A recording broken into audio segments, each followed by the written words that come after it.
위클리 브리핑 시작합니다. 안녕하세요. 김주영입니다. 오늘 키움증권에서 시황 담당하고 계시는 한지영 연구원, 또 퀀트 담당하고 계시는 최재현 연구원님 모시고 이야기 나눠보도록 하겠습니다.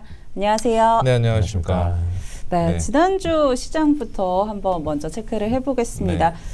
금요일에 미국의 상호 관세 위법 판결이 났는데 주말 사이에도 이 이야기로 굉장히 시끌시끌했던 것 같습니다. 그렇죠. 이미 아마 텔레그램에서도 수많은 코멘트가 많이 돌아다니는 것으로 확인이 되고 있는데 일단 초기 반응은 나쁘지 않죠. 우리나라 증시도 오늘 지금 보니까 5,900포인트를 지금 넘은 상태이고 그럼에도 불구하고 이게 완전히 판세가 뒤바뀌었다. 관세 쪽에서 판세가 뒤바뀌었다. 이런 좀 게임 체인저로 보기는 어려운 성격이 있어요. 왜 그러냐면은 다들 잘 아시다시피 IEPA 국가 비상 경제 권한법이 위헌 판결 난 거지. 트럼프는 무역 확장법 301조나 무역법 212조 이런 식으로 여타 우회 수단들이 지금 존재한다라고 보시면 될 것 같아요.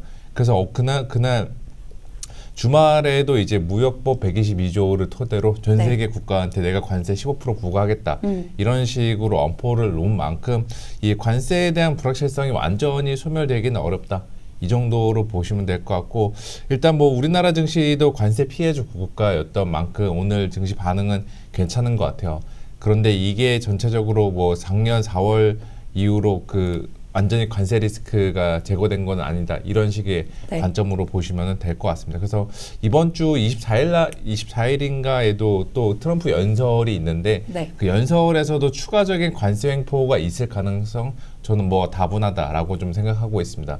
그럼에도 불구하고 저희는 이미 관세에 대해서는 충분히 학습이 됐고 내성도 생긴 만큼 이 관세 같은 경우는 그냥 노이즈 정도의 재료로 보는 게 맞지 않나 이렇게 좀 생각하고 있어요. 변동성은 크지는 않을 거다. 변동성은 있겠지만 지수의 코스피의 방향성을 부러뜨린다던가 특히나 작년 4월에 해방이 날 때 그때 보면은 전 세계 증시가 한바탕 난리 났었잖아요. 그 정도의 사태로는 격화되지 않을 거다라는 게 제 전망입니다. 그리고 앞서 이야기해 주신 것처럼 주말에도 이제 새로운 관세를 또 꺼내들기도 했고 지정학적 리스크도 계속 불거지고 있는 것 같습니다. 이런 부분들 추가적으로 계속 영향 받아갈지도 궁금한데요. 그렇죠. 관세 말고도 사실상 더 신경을 써야 되는 게 이란과의 전쟁 가능성 같아요. 지금 병력 집결 현황을 보면은 호르무즈 해협 인근으로 미국의 대부분 병력들의 절반 이상이 지금 집중되어 있으니까 이거는 온 김에 전쟁하고 가도 이상하지 않죠. 갔다가 다시 뒤로 아무런 성과 없이 빠꾸하고 가면은 이것 또한 약간의 전력 낭비라는 생각도 지금 들 정도로 많은 전력들이 지금 거기에 배치가 되고 있어요.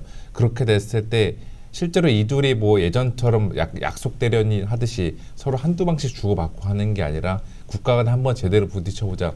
이런 식의 전면전으로 격화가 되면은 이거는 증시 입장에서도 작년 4월 해방의 날과 같은 그런 좀 충격들을 크게 받을 수 있을 것 같습니다. 근데 어디까지나 그냥 하나의 가능성일 뿐 실제로 전면 무력전 이거를 할 확률은 저는 낮게 가져가고 있어요. 일단 이란 측에서도 본인들의 실버득보다는 실이 더 크다라는 거 본인들 스스로 인지하고 있고 트럼프 정부 입장에서도 전쟁이 일어났을 때 가장 큰 문제가 뭘까라고 보면은 인플레이션이죠. 지금 유가 같은 경우가 올해랑 지난 수개월 동안 60불대 이하에서 머물러 있다가 최근에 60불대 중반으로 올라왔잖아요. 유가가 올라간다라는 거는 미국의 인플레이션이 올라가는 거고 미국의 인플레이션이 올라간다라는 거는 트럼프 정부한테는 직접적인 타격이 될 수 있습니다.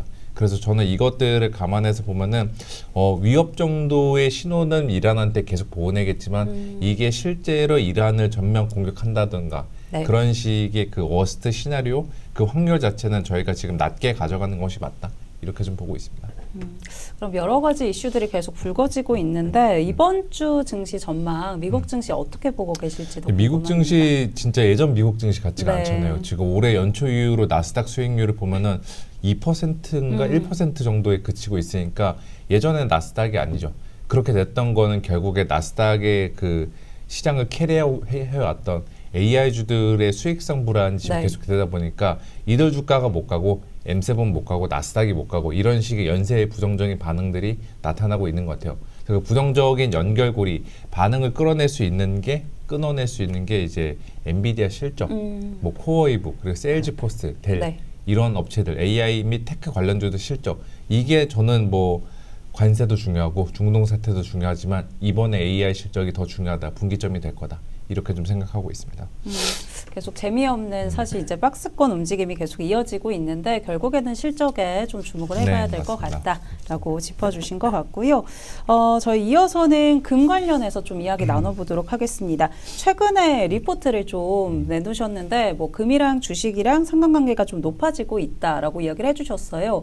금 투자 지금 자리에서 좀 어떻게 대응을 해봐야 될까요?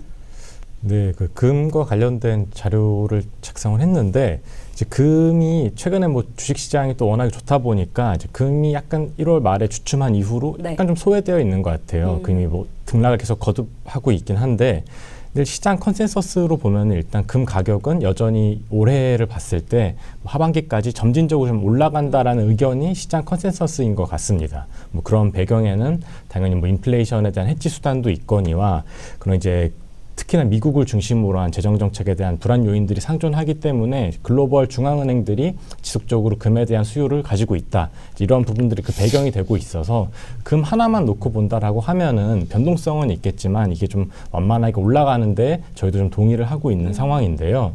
근데 이제 금이 저희가 이제 금만 투자를 하고 있는 게 아니니까 네. 저희가 갖고 있는 포트폴리오에는 뭐 주식도 있고 뭐 채권도 있고 금도 있을 텐데 이제 금에 대한 비중이 일반적으로 뭐 포트폴리오를 하나로 봤을 때 뭐 5에서 뭐 10% 정도 내외면은 뭐 일반적인 개인 투자자들도 그 정도 포트폴리오를 담아간다라고 저희가 생각을 하고 있는데요. 이 부분들이 포트폴리오가 이제 저희가 여러 개를 담았을 때 이 달걀을 여러 바구니에 이제 나눠 담다 보니까 리스크가 해지가 되는 걸 기대를 하는데요. 네.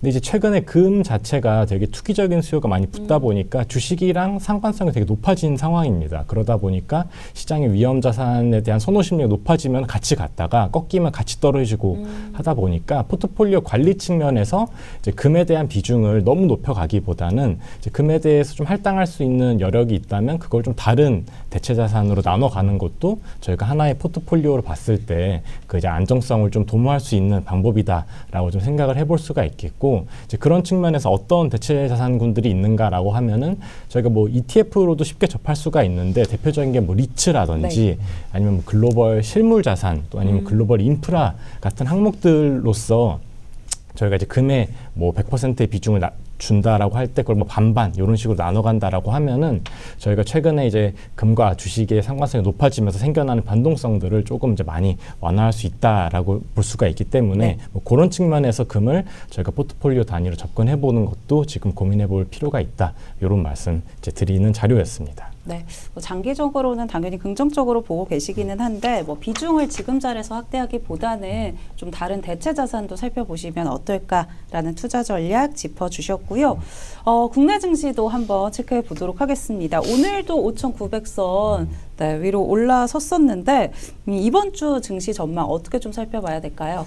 네, 그 앞서 이제 말씀 주셨던 것처럼 저희 이제 관세와 관련된 이제 불확실성들이 상존하는 한 주가 될 것으로 예상이 되고 있는 상황입니다. 물론 이제 그과 관련해서 뭐 긍정적인 기대가 있는 부분들도 사실이었지만 저희가 뭐 미국에 대한 투자하는 품목별로 봤을 때 가장 비중이 큰 게 뭐 반도체나 자동차 관련된 부품들인데요. 이제 그런 부분들은 이제 상호관세보다 품목관세가 적용됐던 부분들이기 때문에 네. 저희가 뭐 상호관세율이 좀 폐지된다라는 뭐 가닥에서 본다라고 해도 그 영향이 좀 제한적이다라는 걸 좀 저희가 분명히 볼 필요는 있습니다.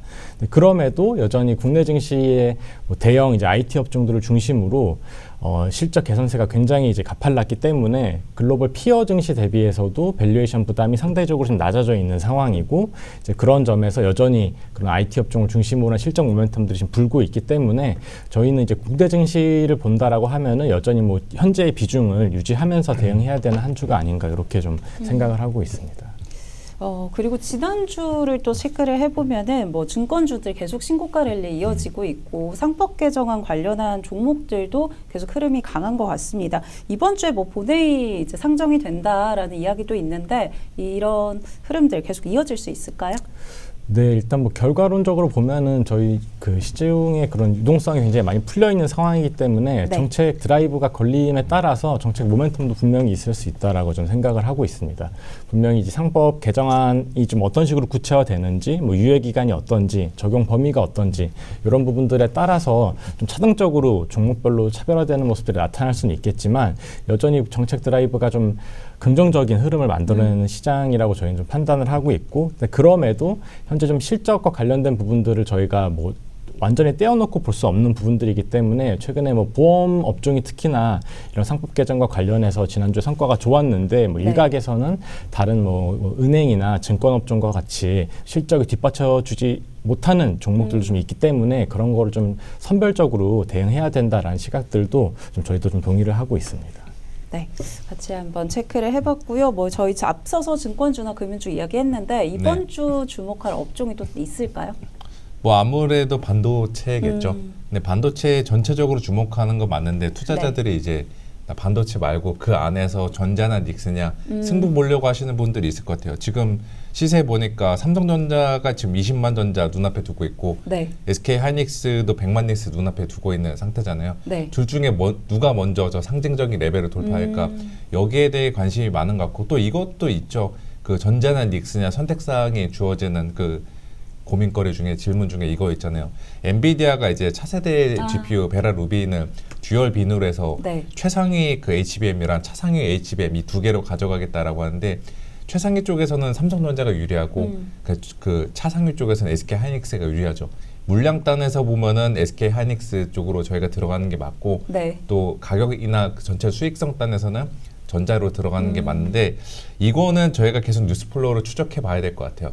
그래서 살짝 비겁하지만 지금은 그냥 반도체 업종 그냥 전체적으로 저희가 두 개 다 들고 가는 게 맞지 않나라고 네. 보고 있고 또 최근에 대장주가 증권주잖아요. 네. 지금 이 채널의 주인장인 그 채널 그 네. 증권사도 굉장히 지금 좋은 것으로 알려지고 있는데 뭐 오늘은 좀 단기 조정을 받고 있긴 하지만 이건 어디까지나 지난주에 급등했던 거에 따른 일시적인 가격 되돌림이고 지수는 뭐 6천 넘어서 7천 이상도 갈 것 같습니다. 네. 지수가 가는 한 증권주는 저희가 버리고 가면 안 된다.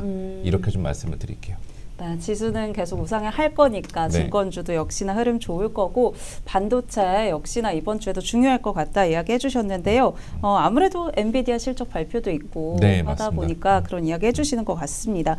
이번 주 앞서서 주목할 이벤트 좀 간단하게 짚어주시긴 했는데 네. 어떤 것들 그렇죠. 그 구체적으로 24일 날 트럼프의 또 국정연설이 예정되어 있는데 거기서 네. 또 다른 이제 관세 위협이 나올지 그게 중요하고 주식시장 내에서는 이제 24일부터 26일까지 3일에 걸쳐서 진행되는 세일즈포스, 엔비디아, HP, 델, 코어이브, AI 업체들 관련 실적들 중요하죠. 이들 개별 하드웨어, 소프트웨어, 그 네오 클라우드 각각의 대표주들이 지금 실적 발표가 예정이 되어 있고 네. 이들을 통해서 수익성과 마진 방어를 얼마나 시장의 기대치를 충족시킬 수 있는 결과를 낼 수 있는지 그게 미국 증시의 취약성을 좀 제거시켜 줄 수 있는 하나의 트리거 포인트가 되지 않을까 이렇게 좀 보고 있습니다. 네, 주목할 이벤트까지 같이 한번 정리해 봤고요. 이번 주 시장 전망 한번 같이 정리를 해봤습니다.